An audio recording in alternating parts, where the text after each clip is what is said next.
I'm Max Kasman, and I'm with Nicole Schlebach, and we're conducting an interview for Georgia College Citizen Soldier Project. The date is September 27th, 2014. My name is Donnie Wright from Atlanta, Georgia. Well, you know, I was naive to a lot of things about the military, and the interracial things was happening at the time, and I thought it was always been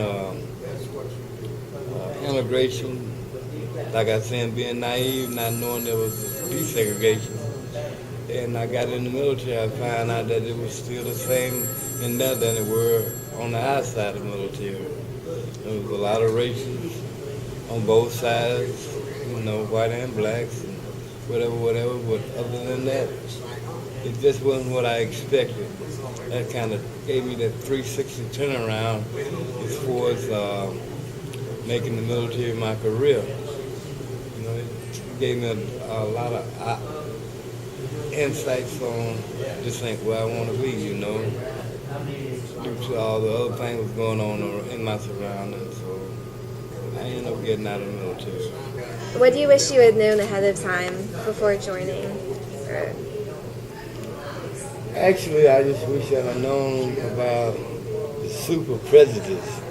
Yeah. You know, see, in civilian life, you had a choice to walk away if you found a prejudiced person. But in the military, they can get into your face, ain't nothing you can do about it. Just accept it and take it.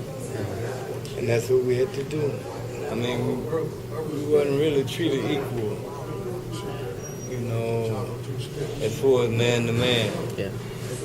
You know, and I hate to see some of my own people with higher ranks. But you know, life goes on, man. Now I love everybody. I used to say that, but now I do. I love everybody, man. Including my enemies, but I just keep my distance. Right. You know? That's good. But it makes a man out of you. It teaches you to sometimes bite your tongue and hold your emotions, you know, and be able to walk away without getting into any trouble. Well, at one moment I had a thing with the military. I had no use for it. But as I grew older, I realized the fact everybody is ignorant to a point. And I couldn't hold that stupidity against the military because of the way they were, you know. Yeah. So I learned to love all over again. If I was able, with the able body, I would go back into the military if I was able and young enough. But I grew out of the hatred that I had, you know, and I adapted very well afterwards, after I had a different eyesight on the military. What was your most memorable moment while serving in the military, if you have it? Getting in the service, getting on drugs. Yeah, that's one of the most memorable moments. Got in, got on drugs. That's not where I wanted to be when it happened. So, you know, I had a choice to let it go and do the right thing or do the wild thing. So I wanted to do the right thing. I let the wild thing go. You know, trying to stay focused on your duties and your obligations and try to satisfy your drug addiction all at the same time. So that was one of the most memorable moments for my entire stay with the military, was trying to stay focused to get off of drugs, you know. So I'm here, man. By the grace of God, I'm here. Ready to give God all my glory and thanks, man. If it wasn't for him, I wouldn't be here today. Right.